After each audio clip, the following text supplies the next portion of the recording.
already warmed up our emotional vocal cords. We are already emotionally and mentally warm. Pay no attention to my toenails. You guys can't. You guys don't look see. at mine either. Yeah, you guys don't see the toenails in the shot. That's on purpose. No free toes. No free toes, guys. You gotta get those on Patreon. Yeah. Beautiful people. Thank you for your time. Thank you for listening to Almost Everything from Life at Home. I am Doc Waller. I'm Abby Humphreys. And we are on episode 17. Wow. I think 17 right now. That's We're crazy. rolling. I feel a lot of things at the moment. I feel good. I'm starting to get to the point to where I'm packing up for these episodes because if you guys don't know, I live in Greenville right now. Abby lives in Charlotte, so I drive to Charlotte every other week at the moment to film these episodes. And I'm starting to pack up feeling like, oh, I'm going to therapy.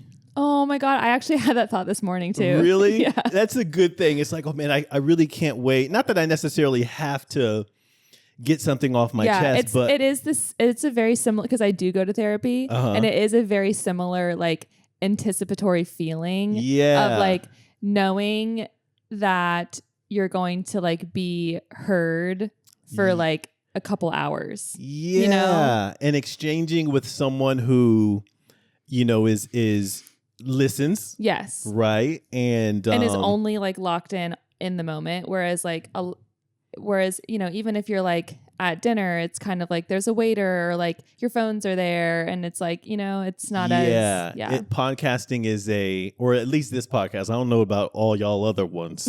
I don't know if you guys are as therapeutic as we are, but it's good to feel like you're not just giving something. Yes. You know what I mean? Yeah. There's going to be a point to where we're going to be getting a lot from this podcast, meaning like sponsors, money, success. It's going to be a part. Like I said, this is the front door of Life at Home. But before that, if you feel like you're just dumping in and you're just depositing something and not getting something like emotionally or spiritually back, it's not necessarily the worst thing, but it can weigh on you over time. 100%. Yeah. 100%. So, Abby, thank you for being a part of something that makes me feel good. Thank you too. Now I have beef with you. I've got Are beef. you giving me a compliment sandwich? Do you know what I'm talking about? A compliment sandwich? What? It's like where you compliment, and then you roast, and then bad. you compliment. Yeah. I got I'll bring a compliment on the other side of this because I'm about to roast you. Okay, great. I got beef with Abby. I have a bone to pick with Abby. Oh, I think I might know what it is. Okay, wait. Okay, you tell me what. Should I guess? Oh, wait, yeah. I need you to guess why I am either perplexed or upset with you. Are you ready? Yes. You're gonna nail it. Are we gonna say 1, 2, 3? Okay. 1, 2, 3. Knicks. New York Knicks. Okay. Yep. When did Abby become a Knicks fan? Go. Okay, so I have been preparing for this, and I actually had part of one of my things was going to be about this. Okay. So my brother-in-law is like a diehard Knicks fan. Okay, you're my sister's husband. Sister's husband. They live in New York right now. They live in New York. Is he from New York? He's from New York. Oh, yeah. okay. Well, he gets a pass. 100% pass. He grew up in Dobbs Ferry, which is just like 30 minutes outside of the city. Okay. Like has always been a huge Knicks fan, and like I've always known that about him. Like my sister is by proxy a Knicks fan. Like their kids have Knicks gear. Right. And I historically am not a sports girl, as you know. But I was in New York for I've been in New York on and off the past. Yeah. Like more times than I can count since my sister's lived there. But like even in the past couple months, I've been there a lot. Mm-hmm. For the last month, I've probably been in New York more days than I've been in Charlotte. Yeah, even doing work there, right? Yeah. So like being there last week, 2 weeks ago, like during the finals, playoffs, the energy of the city truly was like magnetic, and I was feeling it, and I felt for like a little bit, I got to kind of be a part of it in a way. Right. And I was like betting on the Knicks. Wait, really? Yes. With money? Yes. Stop it. Through with friends or through like apps? Through apps. Through what? A couple. Okay. I was. Do you want me to say the names of them on here? Sure, go ahead. I was using Kalshi, which is like the like kind of like general betting. You can bet on anything. Prize Picks or something. FanDuel. Yeah. FanDuel. Or maybe it was DraftKings. I get them confused. But so I was like at a work event, and this girl, there was the game that night. I'm so surprised, by the way. I did not know you were going to say, go ahead. Well, a lot of people are like, my sister literally goes, that this was not on my bingo card, that you're going to be like betting on basketball. Yeah. But I'm like at this work event, and it was probably like 7 p.m. The game was at 8:30. This was like game 3. Okay. And she was like, that the Knicks lost. No, they actually, okay, so then it was game 4. Game 2. Okay. Yeah, it was game 2. And she was like, are you, going to watch the game or something or whatever? And then she was like, I'm going to send you like this link and sign up for this. And she was like, just put like $20 on it. It'll be fun. And so I did it. And then I was like kind of locked in on it. And I was like, watching the score and like all this stuff. And I was like, oh, this is like kind of fun. I'm like invested. Because the other thing about sports is like, I've always felt like an outsider because I've never cared about sports. Like I've never, other than like my college football team, like where I feel emotionally connected to like the community. I've never really understood sports truly. Like obviously it's a huge thing for people. Your Appalachian State. Yeah. And there was a point where they had, it may have been before you went there. The big upset with Michigan. They had a huge upset where they were like the Cinderella of, totally. Yeah, that was like they're like Cinderella story. So yeah, I've definitely gotten like glimpses of it, but like I've never truly cared, and like a lot of people in my life really love and care about sports, and so I've always felt like a little bit on the outside of it, and I've like wanted, trust me, I've wanted to care. I've tried to care. And especially with like UNC basketball, because like both my dad and my brother like love right.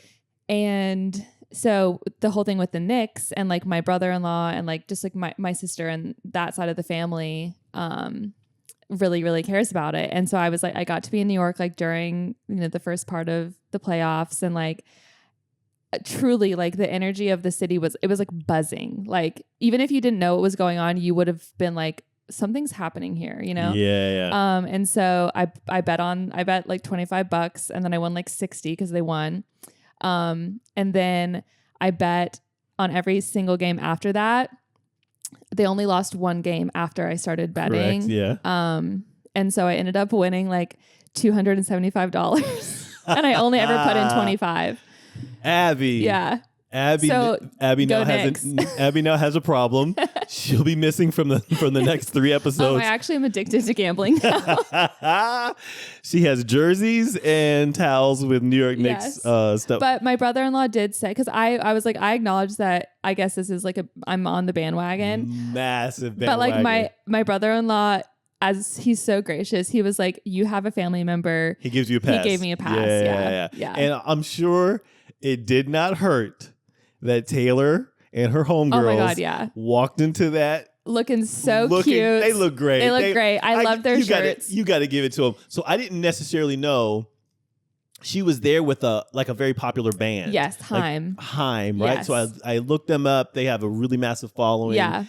I gotta say the whole like Stevie Nicks, that was so smart. That was really good. Like, but it wasn't Taylor's idea. Oh, it was Haim. It was Haim's idea. Okay. It was one of the girls, and she made them all. Okay, that's so cute. That's just so them. Like it's so like just clever and like cute and like they're a trio. They're best.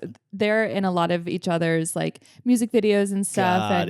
And then also it was very smart to include Marissa, the lady from Law and Order SVU. Yes. Because she if you're there with her, you get a pass. Yes. You really can't say anything because she's a stone cold. Totally. There's like Spike Lee, Ben Stiller, John Daly, like diehard John Stewart, Knicks fans. Yeah, and then you have like her. Yeah, right? okay, So, I didn't know that. Yeah, she gets the fact that she was there. You really can't say anything to them because it's like, well, that's like their posse. 100. She is their. What's your brother-in-law? Yes, totally.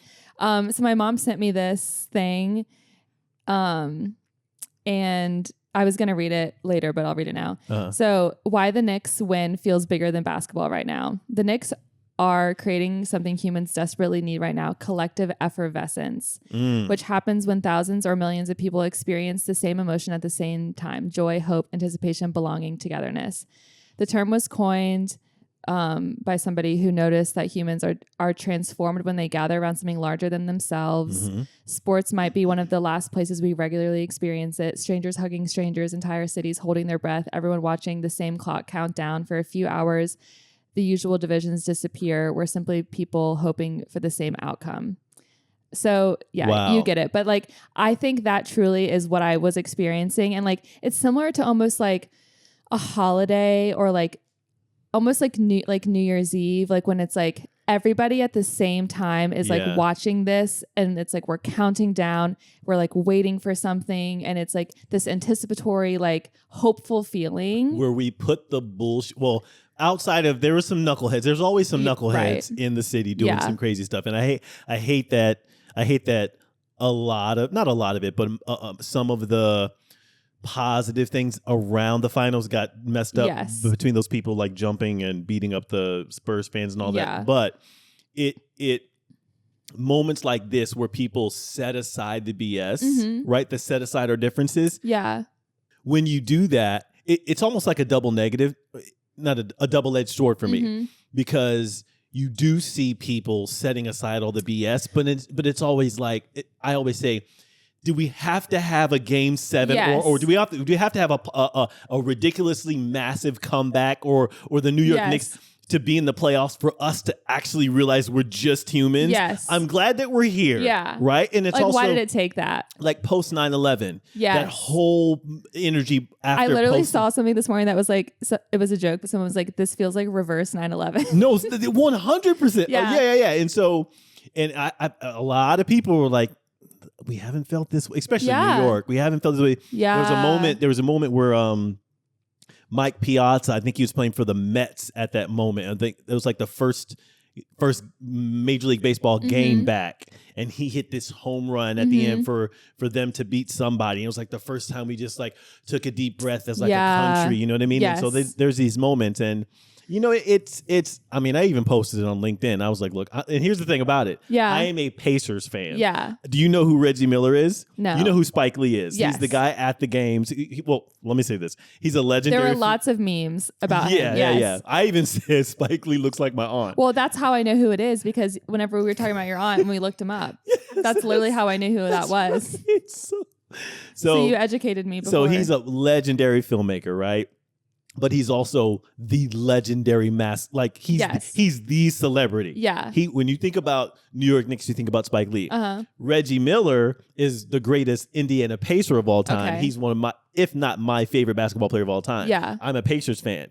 Reggie Miller is Spike Lee's nemesis. Oh. They love each other now, but they hated each other. There's a legendary game where Reggie Miller scored like 11 points in 8 seconds. He hit this three, he tripped over a guy, he stole the ball, he hit the three, he looks over at Spike Lee and he goes like this, and he chokes. So Halliburton, who's like now the Indiana Pacers star, did the same thing a couple years ago and went like that to Spike Lee. It's a legend.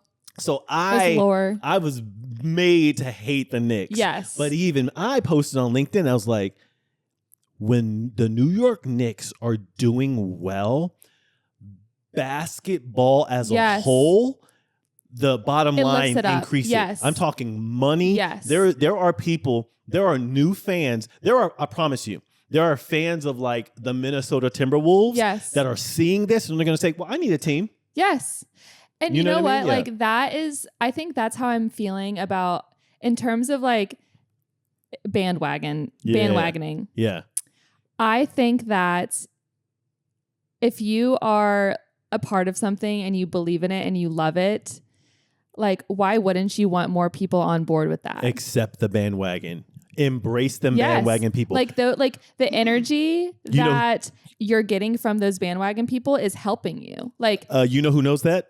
The NFL. Yes, 100%. You know who's okay with that? The Kansas City Chief office. Yes. They are like, there were so many people, like, it was the same thing. People are like, oh, everybody's obsessed with, like, because of Taylor. And I'm like, listen, she's bringing people, like, and there was this great commercial, and it was like, it was a Super Bowl commercial like 2 years ago. And it was this dad, do you know what I'm talking about? And it was like his daughter, like, is like sits down and like wants to watch the game with him because she knows Taylor Swift's going to be on the screen. And it's like, it's bringing people together.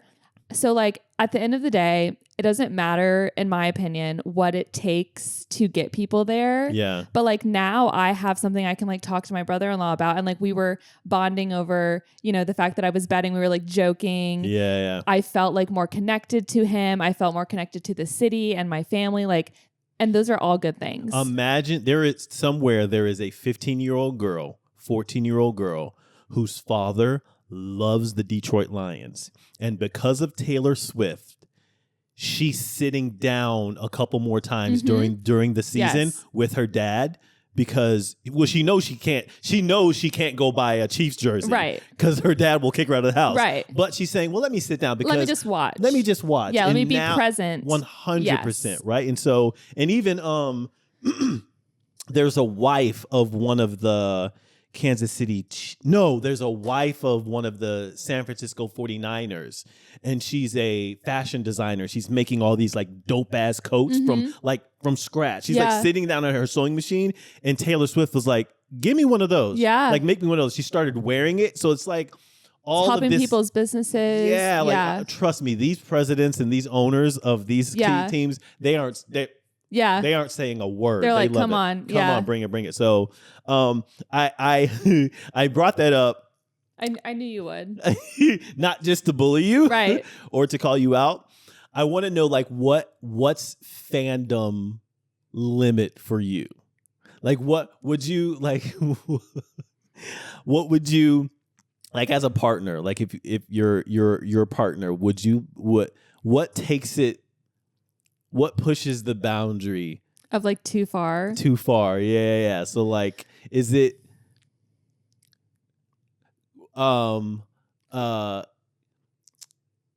could you be with like a fanatic? Oh, probably not. Okay. Yeah. You know what I mean? Yeah, like, I think it's like this is kind of similar to when we were talking about like the links I went to go to the Eras tour. Yeah. You know, like yeah. I think it gets to a point where you're like prioritizing something over your family. And like at that point, I think it's too much. Yeah. I think there's like, even my sister was like talking to her husband about like, and I was there for a lot of these conversations of like, you know, before the tickets got really insane and they were like, you know, okay, so like, what could he go? Like, you know, and we always joke that because my sister and I went to Taylor Swift and had that experience that like he gets that. Yeah. I think he has already used it one time. Oh yeah. So I think, or maybe like half of it in terms of like the money. Yeah. Those tickets went up. Yeah, they were like fast. 15 grand or something insane. Yeah.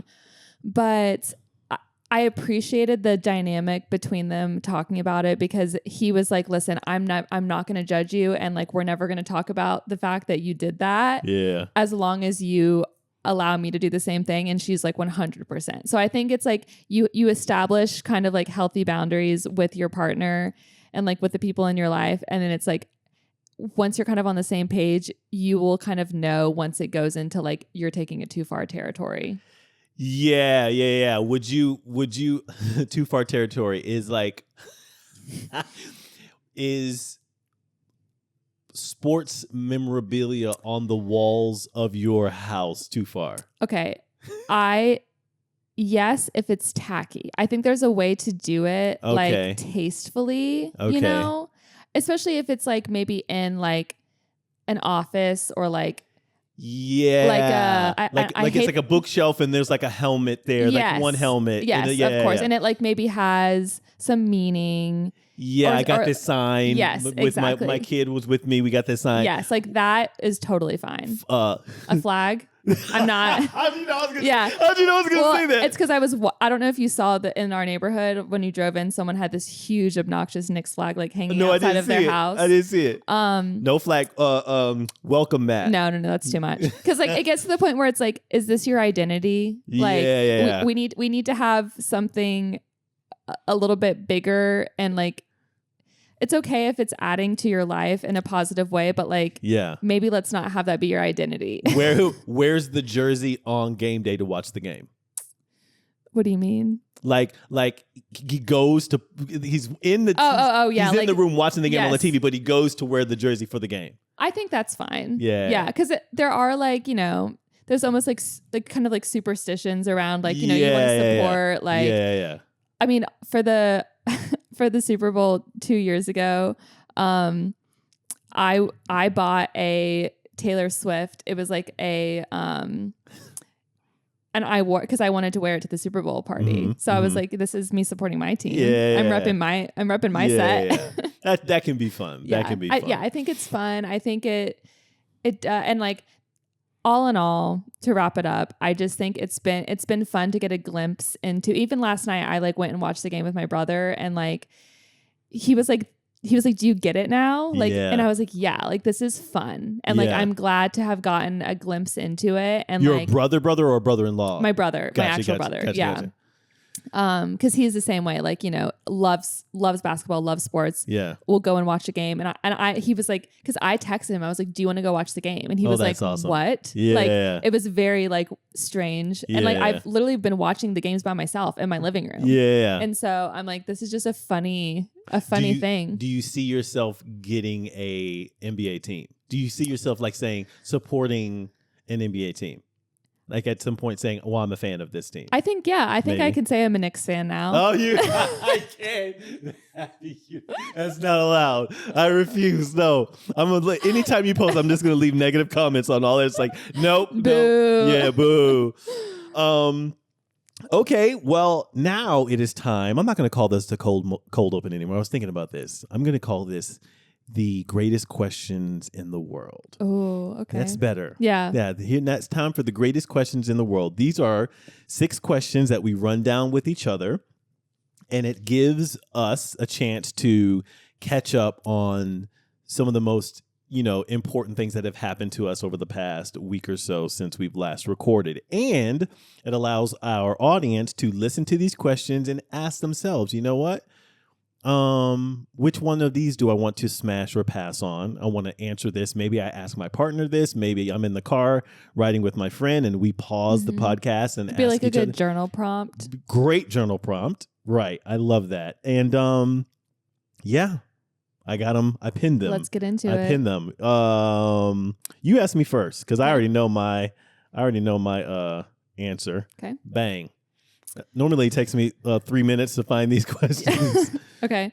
Who sparked the most joy or the most interesting challenge in your world over the last 7 days?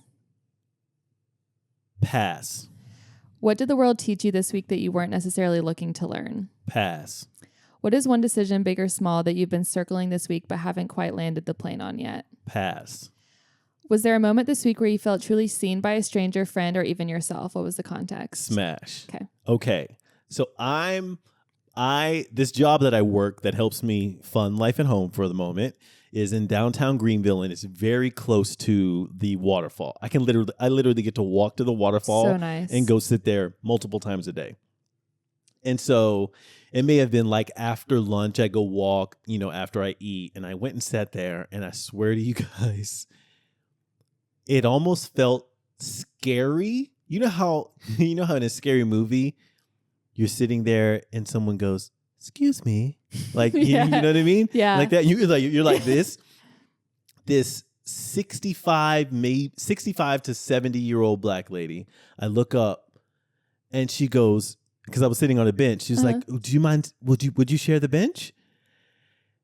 And y'all, spitting image of my mom. Really? Spitting image of my mom, and she sat down, and I said, sure, of course, ma'am. And you know how you sit there and you're just like, I'm not going to allow this older lady to sit next to me and not have a conversation. Right. That's just so rude. Yeah. It's not Southern of me. I'm an Alabama boy. Do your damn job. Yeah. Right. So do your job. And so I said, how are you doing or whatever? And I said, hey, mama, my name's Doc, blah, blah, blah, blah. Her mannerisms were the mannerisms of every woman in my mom's family. Wow. Like my aunt that just passed I saw my aunt in her, and it was like, you know how you just like, you're like, what is going on? What, like, yeah, this is I think this is happening for a reason. Mm-hmm. And I saw my cousins in her. It was so weird. I almost was like, what's your last name? Yeah. Where are you from? You know how black people, where are you from? Like, or Southern people, where are you from? Yeah. Do I know your mom and them? That kind of thing. Yeah. It was like, man, it was so scary. And she was the sweetest lady telling me about other, she was like, oh, I've been here.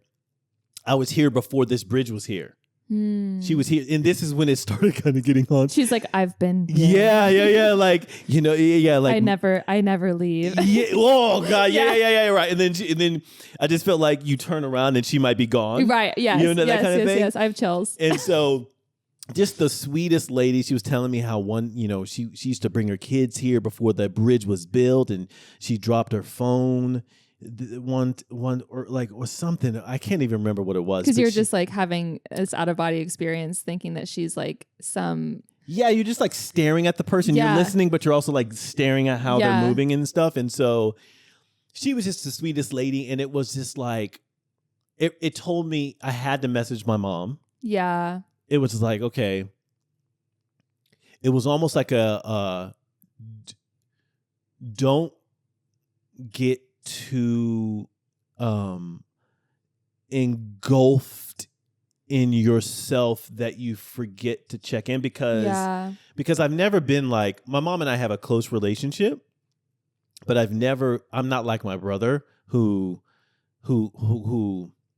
like has to. I just have a different relationship. There's distance. Yeah. And I also think that there's I put very necessary distance between my dad and my mom and my family and all this kind of stuff, right? But it's also, as your mom gets older, don't forget that she may need you to check in, right? And the second thing, it was like, remind yourself on how important it is to talk to older people. You know what I mean? I just think that another kind of sad / like kind of not scary, but kind of spooky feeling that I was getting is like, elder people are like just this forgotten group of people in this world, and it can get very lonely, and it's almost like, how dare I not have a conversation with her when she sat down? And it's just like, how often does she get to do that? Yes. And like what anything, whatever I'm doing next in my life, how much attention am I paying to senior citizens or things like that? Or like, what are you doing right now in your life that's setting you up to be happy when you are her age? It's just like, it was just like a lot. It prompted a lot of feelings. Yeah. It was like, this is not just a conversation. Yes. That kind of thing. It's cool whenever you have an experience like that and you're not just taking it at face value. You're like, there's a lot here. Yeah. And that too. It's just like, I used to have those moments a lot when I was a kid.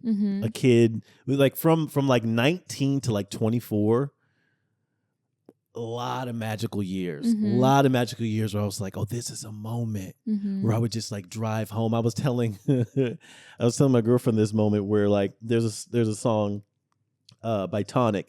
If you could only see the way she loves me, baby, you would understand, right? And so it's a band called Tonic, and Tonic came to Florida to this club called The Swamp, right on Fort Walton Beach, and I was like, I gotta go see them.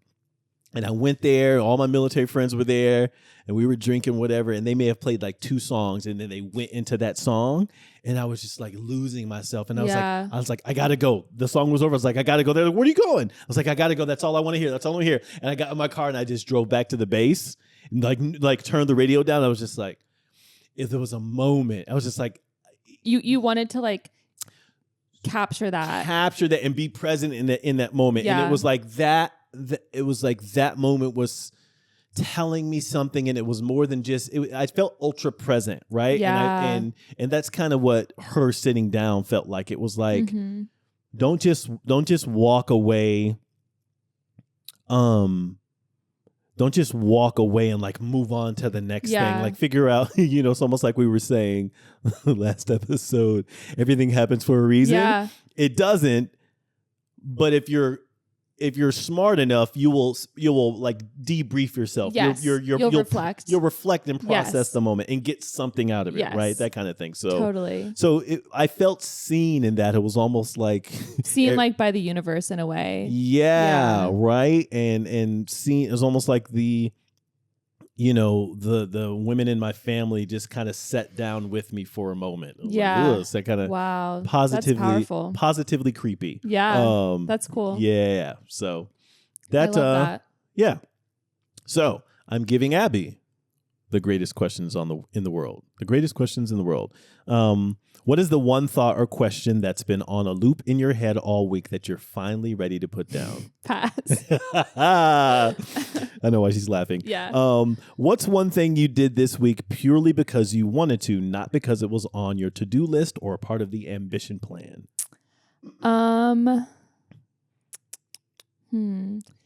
gonna pass, but I might come back to it if I don't have any. Gotcha. If I have to pass the rest. Was there a moment this week where you felt truly seen by a stranger, a friend, or even yourself? What was the context? I'm gonna pass on that one. What's one decision, big or small, that you've been circling this week but haven't quite landed the plane on yet? Pass. What did the world teach you this week that you weren't necessarily looking to learn? So I was going to answer that about the Knicks, but we've already covered it. So pass. Who sparked the most joy or the most interesting challenge in your world over the last 7 days? Pass. Okay, we're going to go back to that one question. Yes. And if you don't answer, I'll just give you a truth or truth. Okay. What's the one thing you did this week? I think that's right. Yeah. Yeah. What's the one thing you did this week purely because you wanted to, not because it was on a to-do list or part of the ambition plan? Okay, I'm going to smash. Okay. And it's going to go into my fun fact. Okay. That we can, address. So when I was in New York, my sister lives a couple blocks from Central Park on the Upper West Side.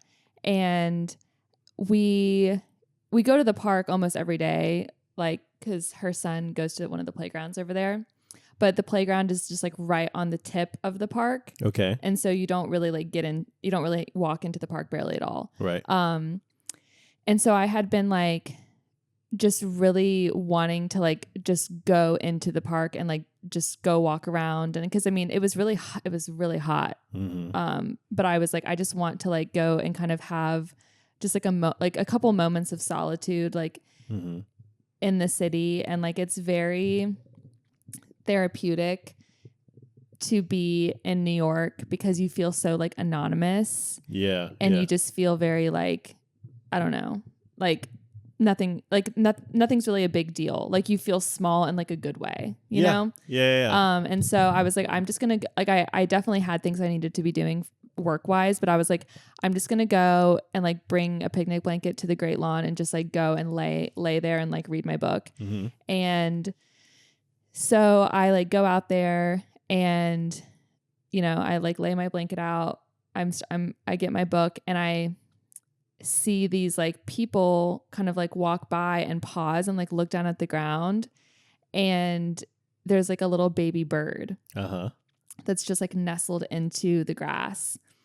And I honestly felt like it was a social experiment of like how people, it was almost like an improv skit where like you put an object down and then you see how different people react to it. Right. And so like this group of 3 people, like probably like college students. It was like a girl and two guys.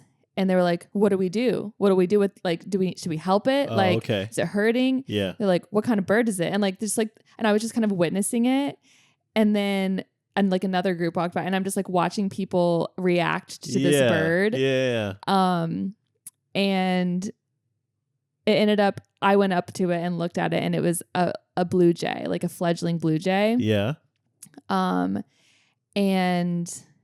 it's the mom would like swoop down and literally like feed it worms. Like it was like feeding it. And I mean, I was probably only there for like an hour and a half. Mm-hmm. And the mama bird came down like 5 or 6 times and was like feeding it and checking on it. So it was a fledgling blue jay, meaning what does that mean? Fledgling, like it fell or it's so like... it means that it's like, there's a period of time whenever they're like fleeing the nest, but they can't fly yet. And so it's kind of like, it's almost like college. Coming of age. Yeah, it's like college. It's they're not quite ready. Like they still need their mom. Yeah. But they can't fly yet. And so, but they're ready to not be in the nest anymore. And so there's like this interim period where, and I think sometimes it's only like a week or a couple days where the mom comes and checks on it and it's just like there. And I was just like very similar to what you were just describing with like this woman on the bench. Yeah. I was like, what are the chances that like I'm sitting here in the park and my blanket is like 2 feet away from this fledgling blue jay. I'm like seeing the mom come down and feed it. And like, I'm just witnessing this like transformative moment for this baby bird. And like, I'm witnessing how people are responding to it. And like, I was just like locked in on this bird. Like I was so fully present. Like I just didn't read my book. I was just like watching it. And then people were like coming up and then like a volleyball game was set up and I like had to tell the volleyball guys, I was like, make sure you don't hit the bird. So then I was like kind of protecting the bird. How did they react to that? They were like, oh, okay. Yeah. Like we'll make sure, we like kind of move over. And then before I left, there was a couple on a blanket that I saw had also been watching it. And I just like went up to them and I was like, I'm leaving, but I feel like you guys are going to watch. And they're like, we're on it. Cause people were trying to like kind of go up and help it. And I had to be like, no, like you're not supposed to touch it. Like that's the whole point is you're not supposed to touch it. Yeah. So anyway, that was not part of the ambition plan. Me going and like just sitting in Central Park alone for an hour and a half looking at a bird. Yeah. And it's like, you didn't say I'm going to go bird watching right now. Yes. Like, but it was just like a very present moment that I got to have and almost kind of just like a, like, and I don't know, it was just like a really kind of like spiritual experience in a way, like silly, but deep too.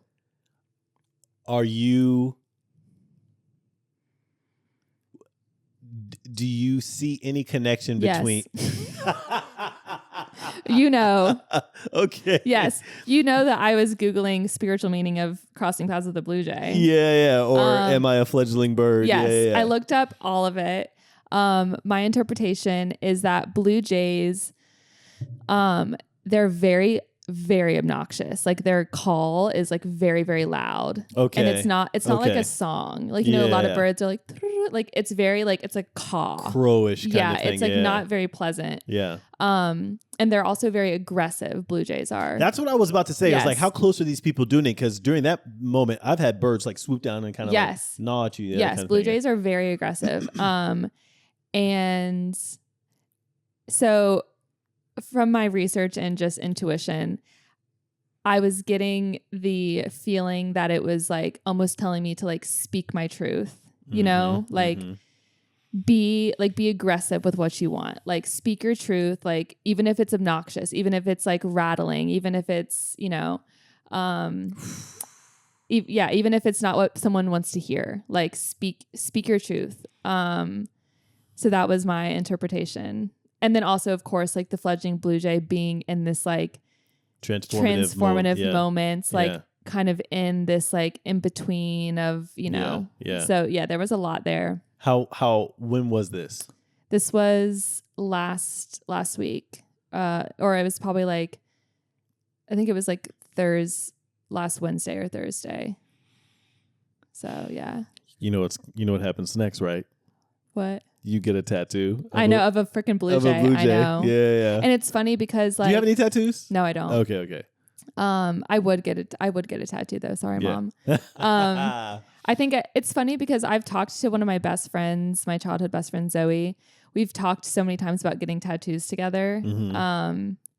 Just cause, but I think we're both kind of just like flirting with the idea of it, and like we'll send ideas and then like we never really do it. Yeah. But like the thing about tattoos, especially now, like you can get really fine line tattoos that will like fade. So it's not like, which is kind of defeats the purpose in a way. Yeah. But never get a tattoo that you're like wanting it to fade. Yeah, don't do that. Don't do that. But I have heard that people are like kind of saying that these days. That's like the new narrative around tattoos is they're like, just get a fine line one, it'll fade. And I'm like, why would I get it in the first place then? Yeah. You know? I have tattoos that I'm glad I got, wanting them to be permanent, but I'm just like, that was a stupid mistake. Really? Only because it feels, I have like some Chinese lettering that feels very cliche to the person that I am right now. Like I would never do that. I'm definitely getting them covered up with something else. Yeah. It just feels like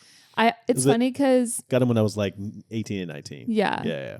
And it's like in the moment you're like, this is what I want. This is great. Yeah. And like I actually have dreams. I have dreams pretty often that I like get tattoos that I regret. Yeah. That you regret? Yeah. Like it's like I'll get a tattoo and I'll see it and I'm like, I don't want this. And it's like this. It's probably has to do with some, I don't know. It means don't you ever get a tattoo unless you're at the point to where you have to be one. If you're 18, 19, you can have some mess ups. Yeah. Now if you get a tattoo, and you need to be 100% sure. Totally. Yeah. And it needs to be something that I like actually want. Yeah. But yeah, so that's my answer to the question. Those were the greatest questions in the world. Now we go into our segment where we have matter of fact. We present a fact to the other person. We ask the other person, the other co-host, if they've heard of this fact, and then we jump into a little conversation if it leads to a conversation. And I have my fact ready to go. Heck yeah. Okay. Scent over style shift. Buying a luxury wardrobe or $1,000 designer handbag feels entirely out of reach for everyday people right now. Instead, consumers are turning to a fragrance as a liquid luxury, a $40 to $90 high-end bottle or portable solid balm fragrance that gives them the same dopaminergic hit of luxury and self-expression at a fraction of the cost. Interesting. Makeup and fast fashion are inherently performative. They are designed for how you look to others or on camera. Fragrance is being purchased as an internal mood-altering tool. People are buying mood-boosting scents like ambery gourmands, I believe that's how you say it, for instant hits of dopamine or crisp notes like rainwater and moss to ground themselves because it shifts how they feel, not just how they look. That's so cool. That's so cool. People aren't buying one signature scent anymore. They are actively building scent libraries and intentionally layering multiple fragrances throughout the day as a sensory reset when a workday gets chaotic. So it's I love scents. I have 2 scents and I'm actually running out. Something told me I was supposed to spray my scent and have it as a part of this conversation. I have 2 fragrances that I wear and I'm running out, and this week I gotta replenish. Not only to me is it like on the body, but I am, when it comes to my space, like when I clean, I have these room sprays that I spray. It 100% has to me, especially around my house, 100% has a lot to do with mood. Yeah. But I also know that, first of all, if you give me $1,000 and you say, would you buy an expensive fragrance or something to wear, I'm 100% spending it on fragrance. And I also agree with the fact that it's starting to become something that makes me feel a certain way, as opposed to when you were a kid. Oh, I'm gonna get the girls. Yeah. You know what I mean? This kind of thing. It's now something that makes me feel polished or professional. Yeah, it's like your outfit is not complete without it. Yeah, or it's also. So, the other day, somebody walked past me in the office and they were like, "Doc, you smell really, really good." But it still was like almost like how I want to be remembered. Yeah, yeah. You know what I mean? Totally. Not something in the moment that like is complete, that's supposed to attract right. somebody. Yeah, it's almost like if we're talking about like smells, like my best friend Zoe that I was just talking about getting the tattoo with, her childhood home growing up had this like specific smell. Yeah. And like she doesn't live there anymore, but like if I smelled that, I swear it would like I would be literally transported back there. Yeah. And to every single like feeling and experience I had, like scent has that power to do that. And you almost want to, it's like an impression that like you're able to kind of like leave with someone, and impressions are more impactful when they can be associated with something else, like a song or a smell or,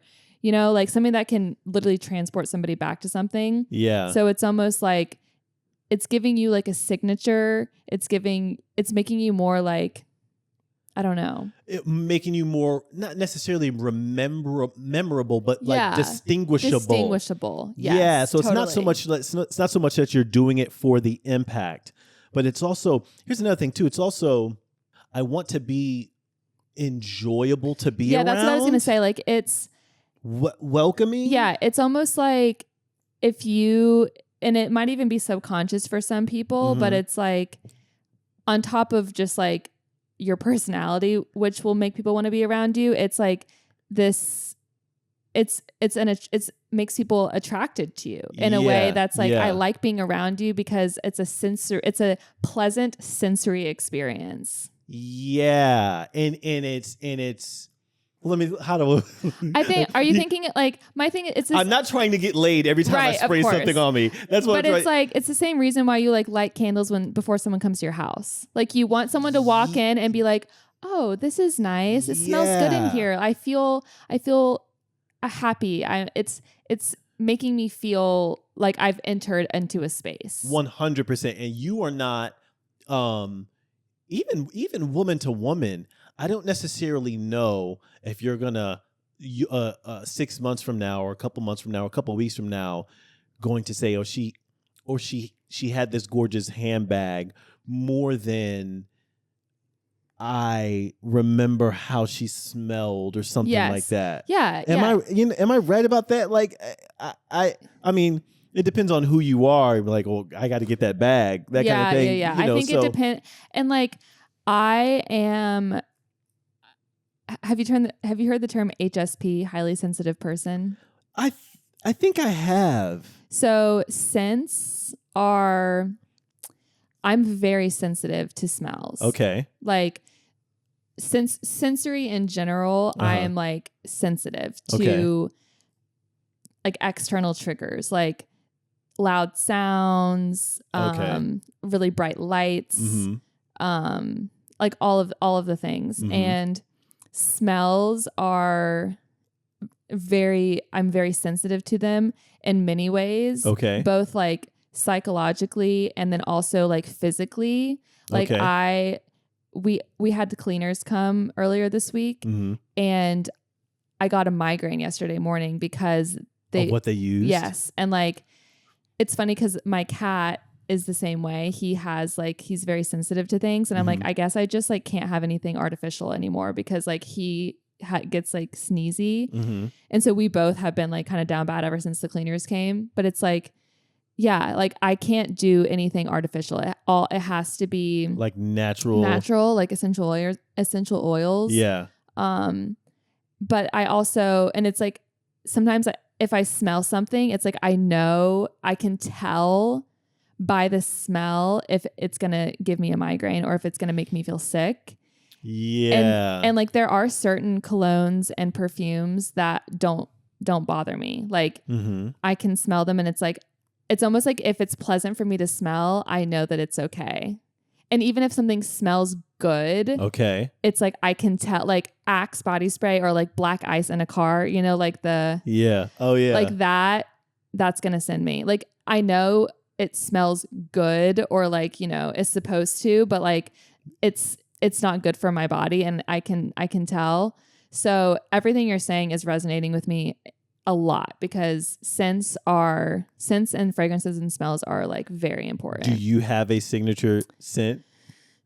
I have struggled with it because Do you wear perfume? No, not really. Okay. But I do have like essential oils that I have like essential oil perfume roll-ons that I don't necessarily think they're like super powerfully smelling, but I try to, you know, like lavender because that's, you know, and like you said, whenever you were reading that, it makes me feel calm. So like depending on what I'm doing, like I have a couple different ones, and like if I'm about to do something that I'm like nervous about, like get on a plane or something, I'll do the patchouli, which is very like grounding, calming energy.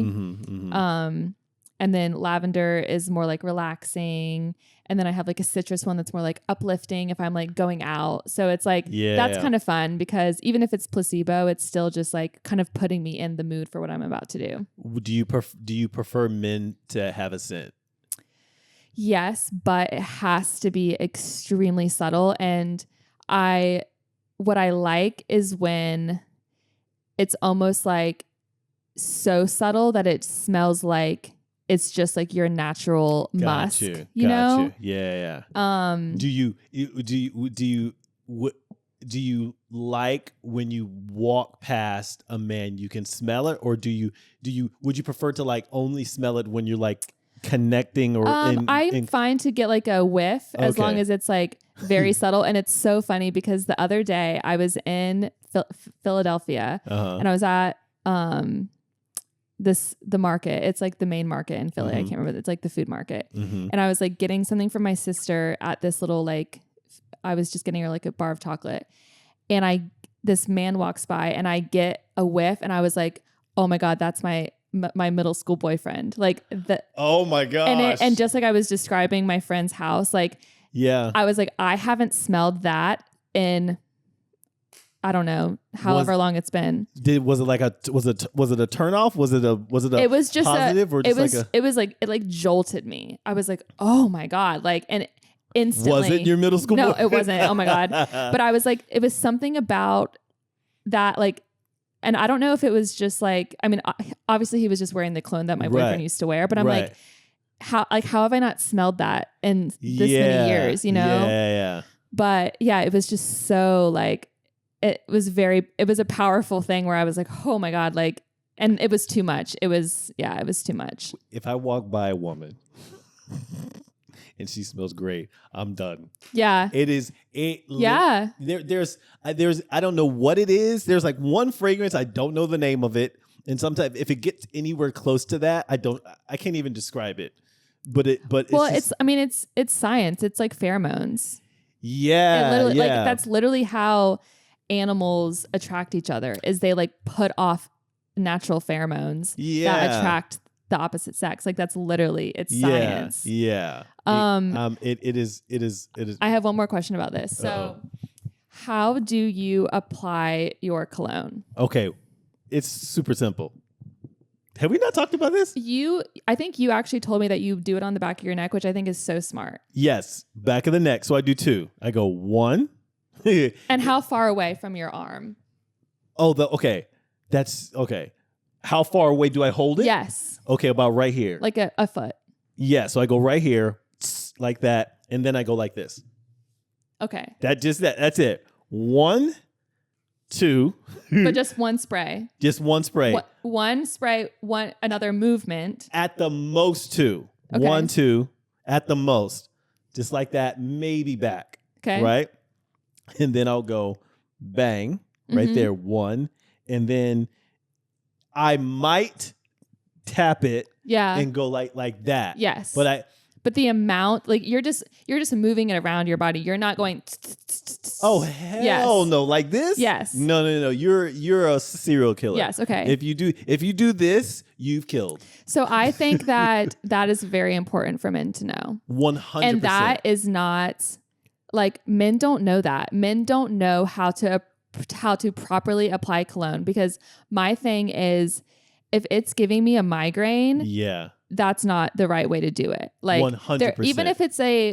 Even if it's a toxic cologne, I should be able to be sitting near you and not be getting a migraine. You know what I mean? 100%. Also, it's like the time of day you apply it. Yes. What like don't do it in your car right before you go meet somebody, because then hell no, you get no you're trapped in it, and then you're like marinating in it. Yeah, you need to do it. Correct me if I'm wrong.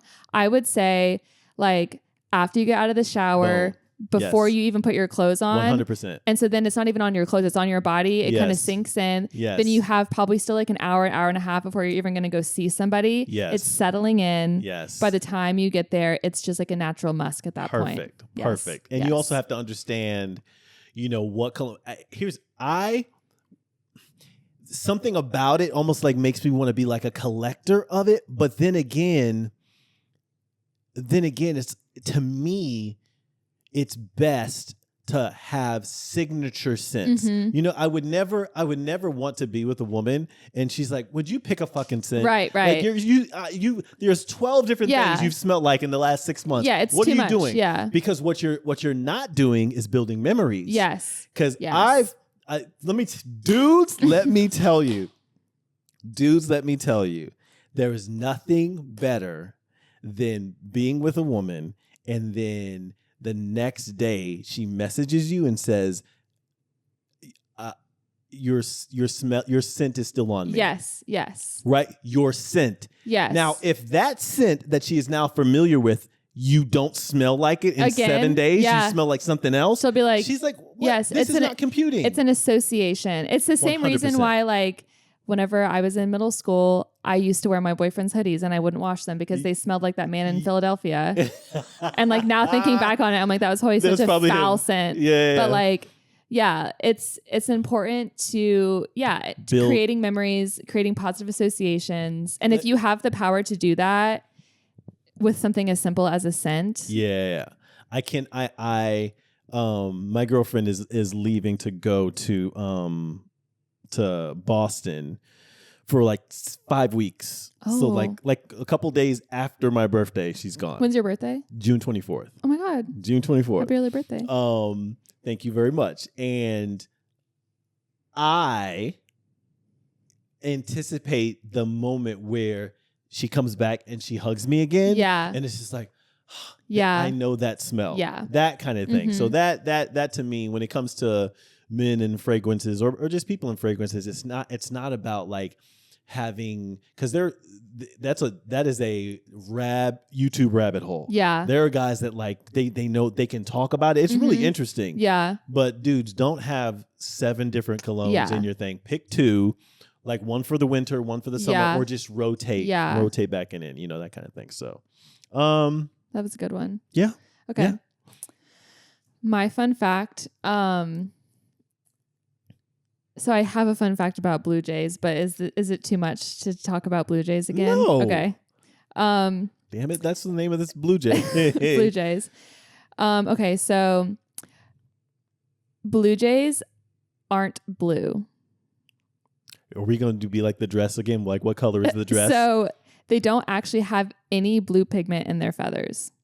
Their feathers are brown. But they contain microscopic air pockets that scatter and reflect light. When light hits the feather, all other color wavelengths are absorbed except for blue, which is reflected back to your eyes. If you wet a blue jay feather, it temporarily turns its true brown color because water fills the air pockets and ruins the light scattering effect. This means the blue color you see is actually a trick of physics, similar to why the sky looks blue. You can, yeah. Are you serious? Crazy? Similar to why the sky looks blue. Are you telling me the sky's not blue? I guess not. Okay, now I got to look up an image of a blue jay. Abby. Yeah, I know. Somebody told me, because I was talking to somebody about this blue jay that I saw. Okay. And they were like, did you know blue jays aren't blue? There is no way that I know, because they're like vibrant. Very blue. Vibrant. But they're very not. blue. There's no way. That's so I'm out. That's so scary. I know. Trick of the light. Trick of the light. So they're actually brown. Mm-hmm. I'm going to say blue jay brown. I don't know if I'm going to be able to get. Yeah, I mean, like you can kind of see in like there's. That's so interesting. Like in this picture, I mean, I don't know if this is like a different species, but like in the winter, maybe they. Yeah. You know, like when the sun's not there. Have you ever had a bad encounter with a bird? I say this because when I grew up, there was a mother, and apparently she had some babies in a tree right next to our house and attacked us for multiple weeks at a time. Really? Kids, anytime you woo. What kind of bird was it? I have no idea. But it was like... She was being protective of her babies? Yeah, well, I assumed... Well, I assume now that I'm older, at the moment, I was just like, this bird hates black people. This racist ass bird is next to our house. We're just trying to go to the bus stop and would just come attack us all the time. That's so crazy. But I'm assuming that it had babies. And it was like, get out of my territory. Yeah, kind of thing. It was like, that's freaky. Right next to my house. Have you seen Birds? Like the movie. The movie? Yes. Yeah.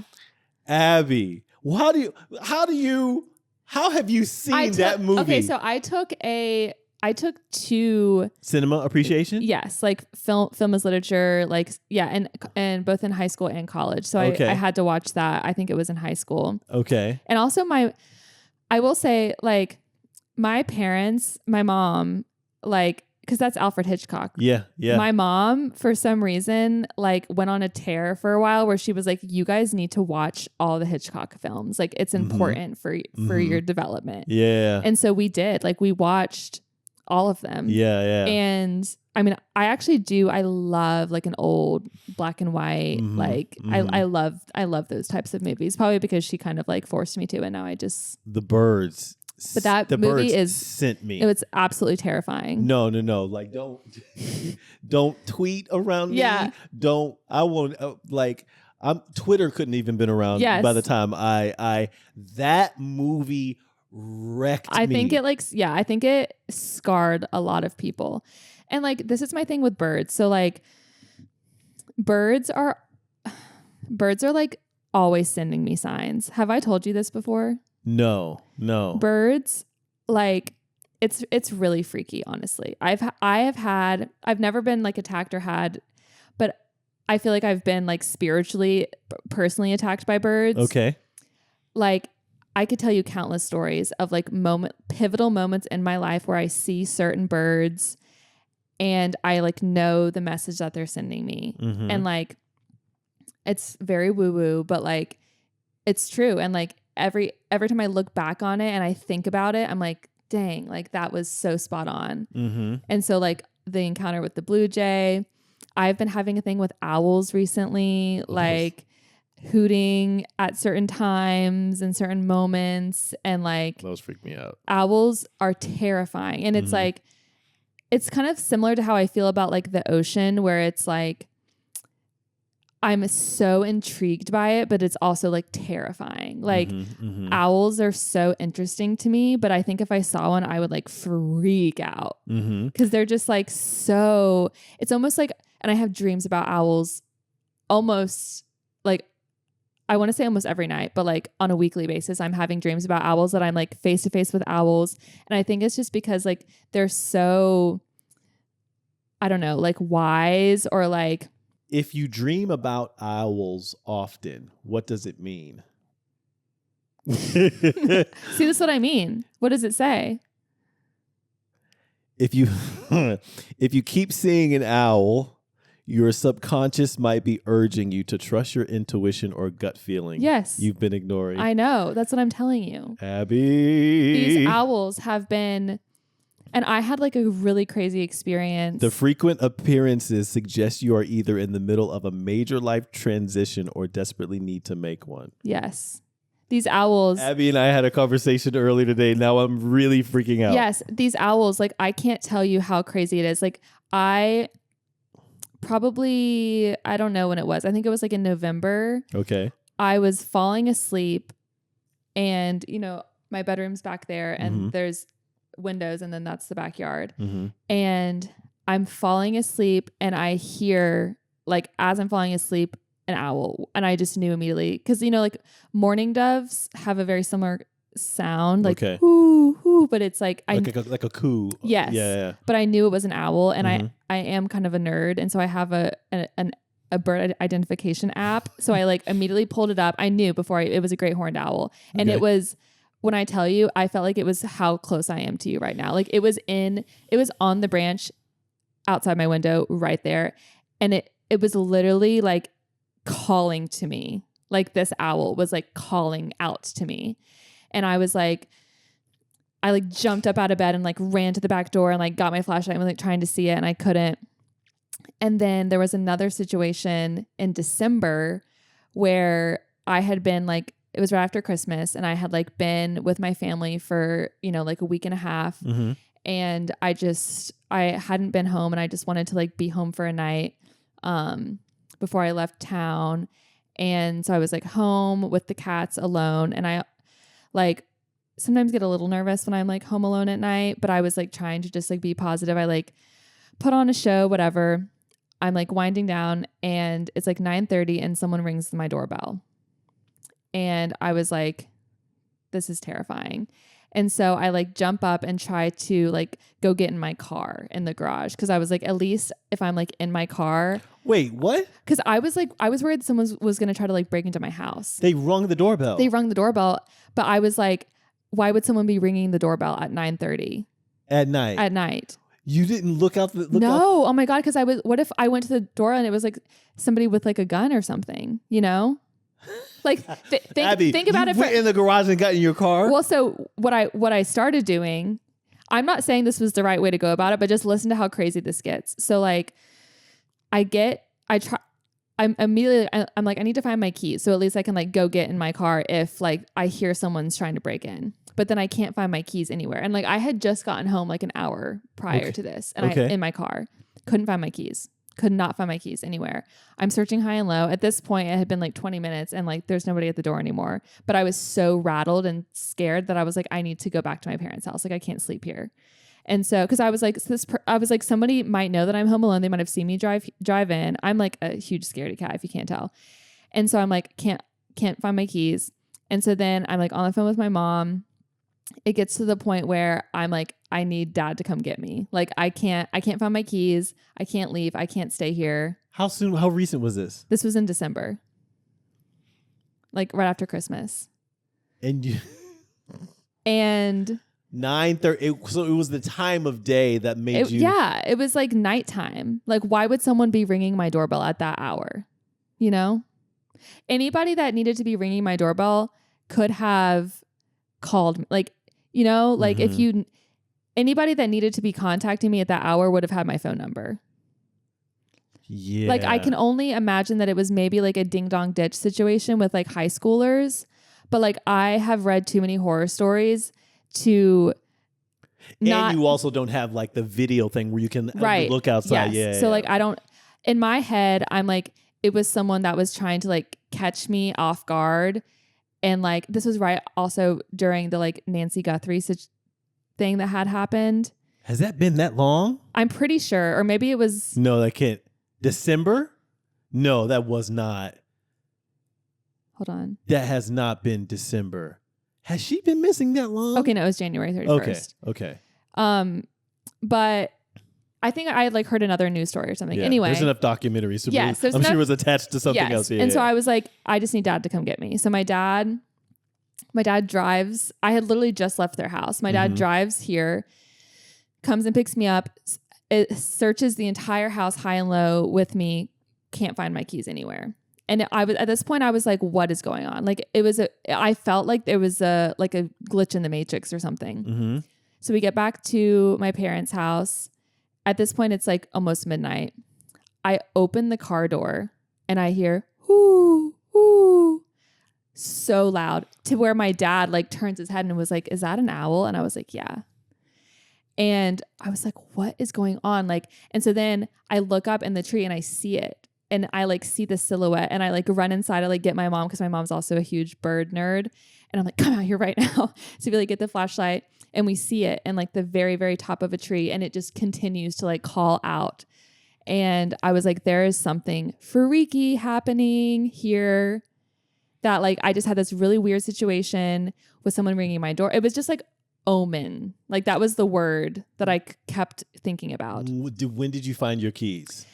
So I ended up having a spare key at my parents' house What if you left your keys outside and somebody was trying to say? Well, so that was a theory. That was a theory. I'm sorry. You just leave those motherfuckers on the don't knock on my door. Don't ring my doorbell. I know. Just leave them in the mailbox or something.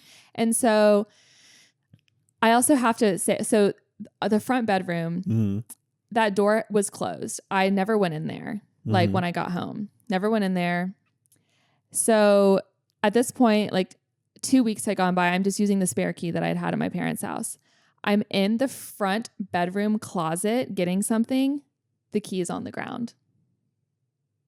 I never went in there. Like I never went in that closet. The key is on the ground in the closet? Yes.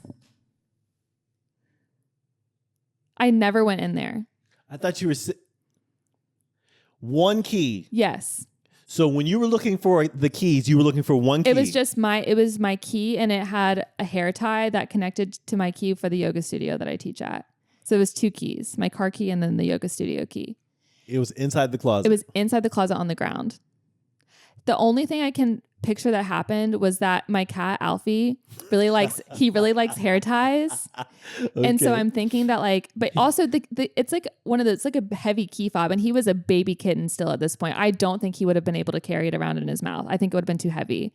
But like the only explanation that I'm telling myself to make myself not be so scared about this situation is that he found the key somewhere, picked it up, and then like over the 2 weeks when I couldn't find it, had like brought it in that. But again, that closet door is closed. Do your cats ever go outside? Do they ever get out? They don't ever get out unless sometimes I'll like let them on the back little like concrete pad. But like, yeah, so like that, the owl, I heard an owl hoot the other night at a moment that was freaky. Right. Well, I have a relative question for you, but I have to use the bathroom. I'm gonna come back. Yes, okay? I do too. Right. So my question that I have, we just took a very small break. So our bird segment. We're getting back to the bird segment. My question post bird segment is: Do you believe in the supernatural? Do you believe in? You do? Yes. Okay. Do you believe in ghosts? I believe in like, I don't know if it's like veils or like realms. Okay. But like, I believe that like we humans are living in, I think about it like as like layers. Okay. And it's like we are living, have you seen Interstellar? I have, yeah. You know that scene whenever he's like behind the bookshelf and he's like banging on the wall? Yeah. That's like kind of a visual of like there's layers and each layer holds like different spirits or like entities. And I think in certain moments, sometimes the veil can be lifted in a way to where you can connect to these spirits or what the spirits are trying to tell you. And I think ghost spirits, loved ones, whoever can send signals beyond the veils that can speak to you. And then I also think that there are people who have the gift of the veil always being lifted. Okay. People that are like, psychics and intuitive healers, even like spiritual leaders, I feel like have the ability to lift the veil themselves through like prayer and breath and all these things. So yeah. I think I agree on a certain level. What I think is sometimes I just look up at the sky and just, or maybe you're over a mountain or something and you're just like, we have no fucking idea how big this is. Yes. And when I say big, I don't think we have any clue how uniquely like manufactured or put to, like, even the most scientist, right? I don't know whether or not we have even cracked the surface on how nuanced soul is. Like souls. You know what I mean? And like what happens to a soul when we pass away. Like I just don't think that we're, you know what I mean? We're trying to understand it in like human terms, which are so flawed and imperfect and concrete, and it's not any of those things. This is why you have to watch Arrival. I'm telling you. Okay. Sometimes when like the way that aliens are just trying to just like tell you, you know what I mean? Like, or in the movies when they're trying, so they're just like, you guys aren't getting it. Yes. Kind of thing. You know what I mean? That kind of thing. And so I think that every now and then, even if it's just like, I'm just looking at the sunrise, I'm just like, man, this is, we have no idea. And sometimes just working or living with that perspective of and sometimes I think the actual point to where you can reach the highest capacity of a human is to really get to the point to where you understand and believe that you don't know shit. Yes. Right? It's it's literally like in yoga, they call it like reaching samadhi, which is like nirvana, basically like the highest form that you can as a human.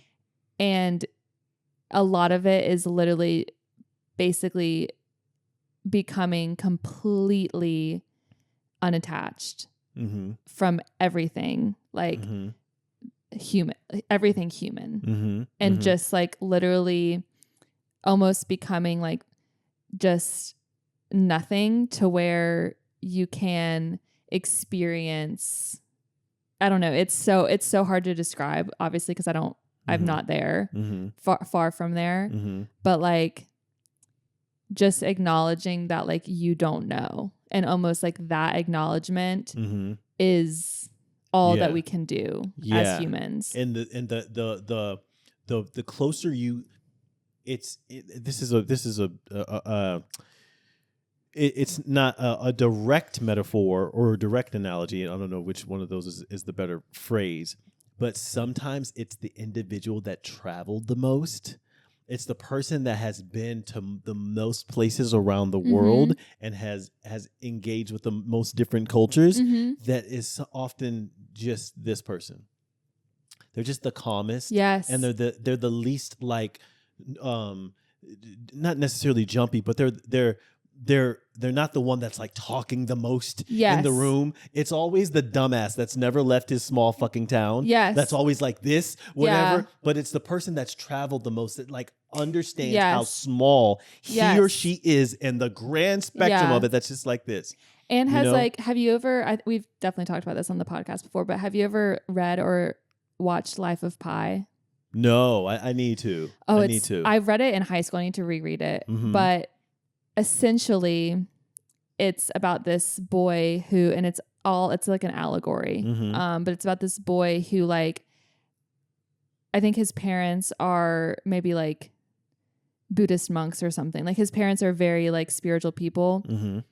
But but he wants to like see what else is out there. Mm-hmm. And so he like goes on this journey and like meets like people and animals and like basically takes bits and pieces from like all of these different religions Mm-hmm. and like concepts and ways of thinking, and doesn't like create his own, but like kind of what you were just describing is like the person that's traveled a lot. It's like he realizes that we're all kind of like talking about the same thing. Yeah. But we're just putting it in human terms that resonate with different people and like different cultures. And it's like at the end of the day, we're all just trying to make sense of this life. And for some people, it helps to have like this way of thinking about it and these stories and parables. And like, if that's what helps them feel connected, that's works for them. And then it's the same reason why people like work out different ways. People have different things they like to eat. Like, it's all just like a flavor of something that people are trying to experience. Yeah. Manners, ways in which we process it. Yeah. And that's like, I think when you think about it that way, it helps just like put you kind of on the same page with everybody. Cause it's like, there's no competition here of like what's right and wrong or like whose religion is correct or incorrect. It's literally just the higher power is the universe, is God, is all of these things. And we all just have different ways of feeling connected to it. Yeah.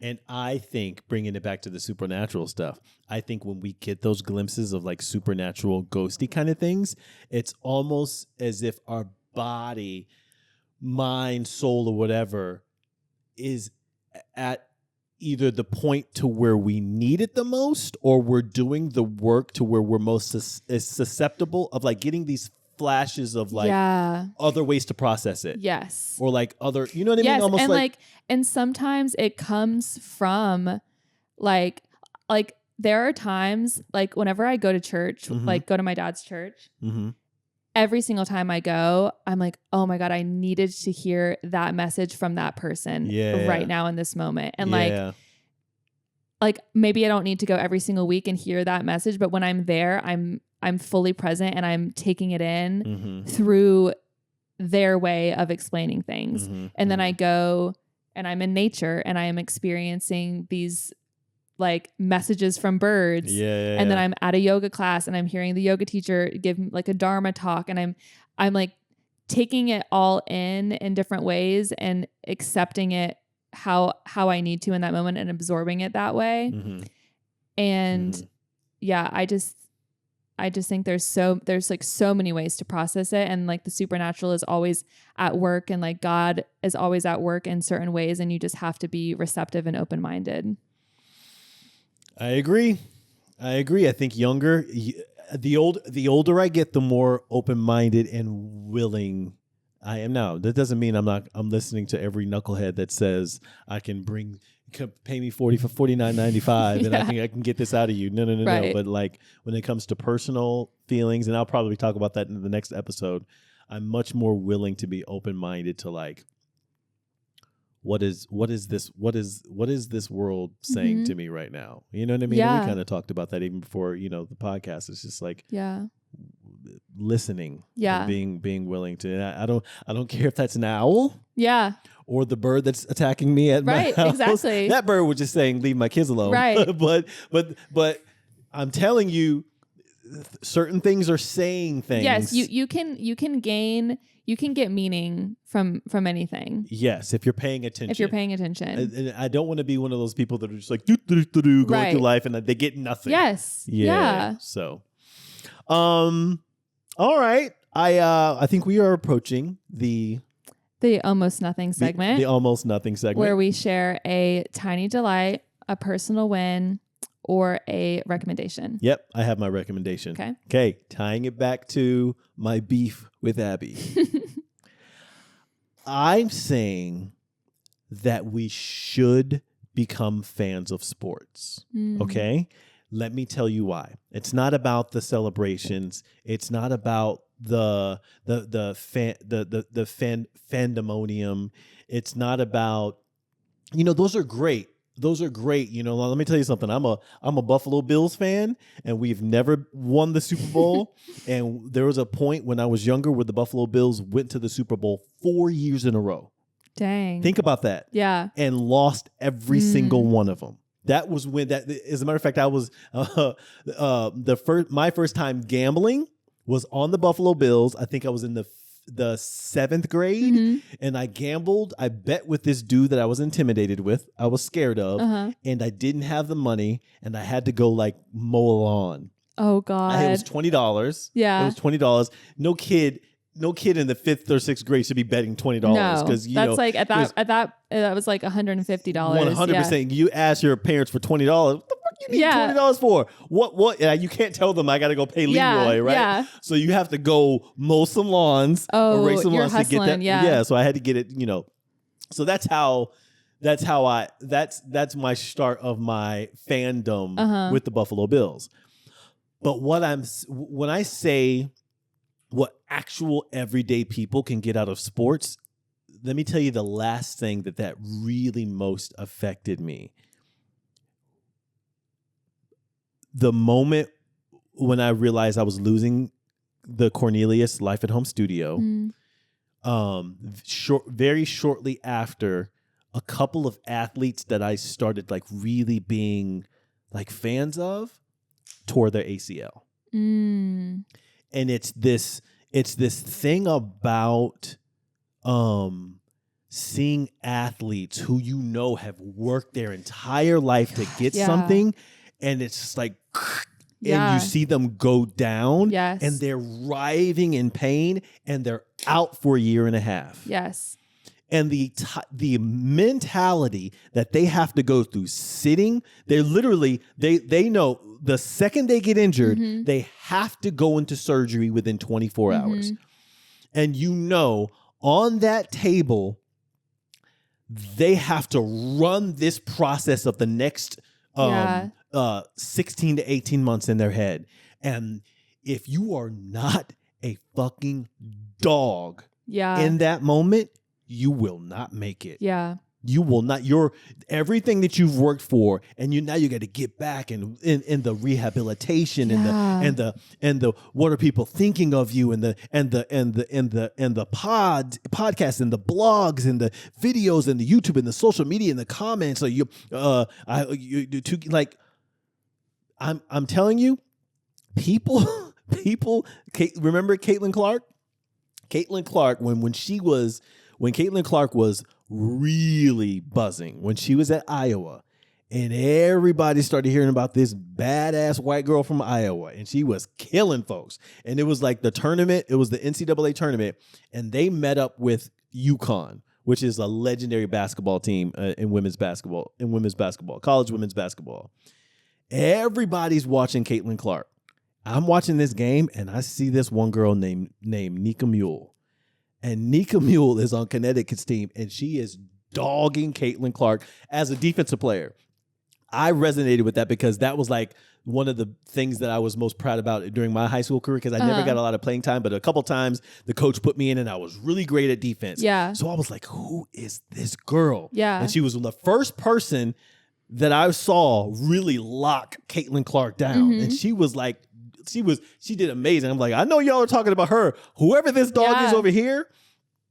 She went to the NBA. She got drafted, I think she was like the 3rd round pick or whatever. And I just kept following her. She's a Croatian basketball player. If you know anything about Croatian basketball players, these people work fucking hard. Tore her ACL around like the same time where I was dealing with that. So it's just like, you look at these athletes, and sometimes they go through certain things that you go through. Yeah. You know what I mean? And it's you get to like associate. Yeah. People come. DeMar Hamlin almost died. Literally almost died. He was a Buffalo Bills player. Is a Buffalo Bills player. Literally almost died on the field. Wait, did it happen recently? Yes. Yeah, I remember that guy. Yes. His heart stopped. Yes, I was watching that game. Yes, it was terrifying. He comes back and he's playing. It's like it's not. It's so much more than just the sports. Yeah. If you can really find a way to learn about athletes and what they've gone through and what they're dealing with, families, all this kind of stuff. If you're really pursuing something and you're trying to like build a dream or drag a dream through life or get something,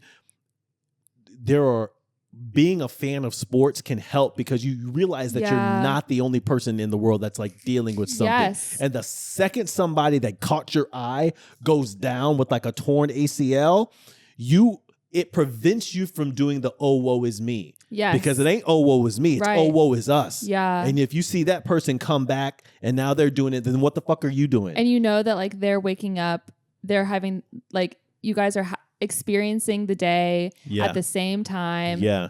You're struggling parallel to them, and like it's a different story, but it's the same struggle and feelings. And you see them, and a lot of the times they post their scar. They post their surgery scar, and in 8 months you see them dribbling the basketball again. And it's just like, damn. It's like it's resilience. 100%. I mean, the resilience. Literally the Knicks game 4. It's they're literally calling it the greatest comeback in NBA playoff history. I can't imagine. Some people may not get that. But like people who have been watching basketball forever, they get like, what the what? I mean, 29 points. Yes. That's crazy. There was I saw just like something quick on Instagram this morning, and it was like Jalen Brunson. Yeah. It was like an interview with him, and like the post game interview, like he was like, he was having an out of body experience. Nothing that was coming out of his mouth was like, he just couldn't even speak. But like, I think the thing I saw was like, the only word I can say is believe. Yeah. And it's like that is in the moments where you literally have nothing else. Like you just have to like truly just like believe and like feel that other people believe in you too. And I mean, it's cliche, but it's like, that's what it comes down to. So he was after he won it, I saw a couple of post game, he's finally like allowing himself to feel it and believe and things like that. But have you go back and watch his post game interviews during the finals before they actually won, because he'll have his glasses on, he'll have his black. They always wear black when they mean it, right? And this is another thing about how to learn how to be a dog. I can't, and I wish you guys could understand how much I relate to this, having to fucking get a company off of the ground, and you have to realize that it's not going to happen in 3 years. It's going to happen in 10, right? After a win, but the series is not over. He's in the media, and they're like, how do you, this is a great win for you, but you guys came back, and he's just like 0-0. It's 0-0. I don't give a fuck. I don't care what you guys are doing. I'm not going to let you influence me or like make me celebrate or whatever. It's 0-0, dog. Kobe, everybody knew Kobe was like this. And this is why people say, what job's not done. Mm-hmm. You'll hear it now that you're like, job's not done. That's a phrase that Kobe used to always say. We're not celebrating. Job's not done. Mm-hmm. Kobe was on Jimmy Kimmel one time. Kobe was out. I think Kobe was away from a game or whatever. Jimmy Kimmel played him a clip of his teammates celebrating of something that wasn't like really necessary. Yeah. And Kobe was so pissed. Kobe was so mad. And Jimmy Kimmel knew. Jimmy was like, what do you think about that, Kobe? He's like rage baiting him. He was so, and it was like, and Kobe was so upset, but you knew he had to like, couldn't show how upset he was because he was in like a Jimmy Kimmel interview. Yeah. But Jimmy Kimmel was laughing so hard because he knew. Yeah, that it was just driving him crazy. Yeah. So it's just like, it teaches you who the really strong people are, how to be strong, and how you can associate it to things that are great. No, going on in your life. So I think I love that because everybody can relate to that. Like everybody can find a connection to that. 100%. So yeah. Love that. Yeah. Okay. I would say I'm going to do a personal win. Okay. just that through it all, I feel like the trait in myself that I am the most proud of is that I am consistent and disciplined when it comes to what I know I need to do for my like physical and mental health. And I feel like a lot of times in like tough life things, you can kind of like let yourself slip on these things. And I'm not saying I'm perfect, but like when it comes to this, but I feel like I have built such a strong routine and foundation for like what I know that I need to do for my health that it's just like a non-negotiable. And so like I think a personal win has been just like continuing to know that like I have to do these things to just like be a functioning human. Yeah. And just like stay as sharp as I can.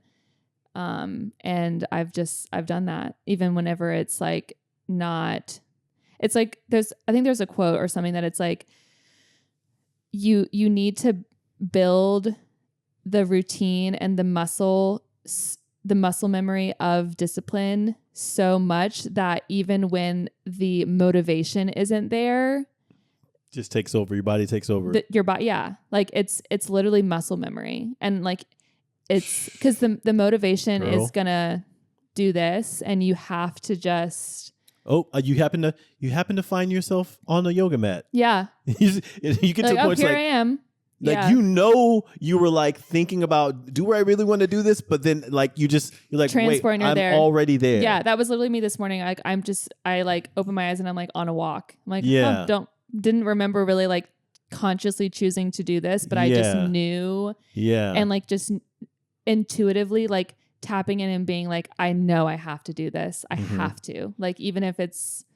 Because your body knows how you're going to feel 15 minutes in. Yes. You have to like think about yourself an hour from now and like a week from now and making the decision for your future self, even if it's only like a short amount of time ahead.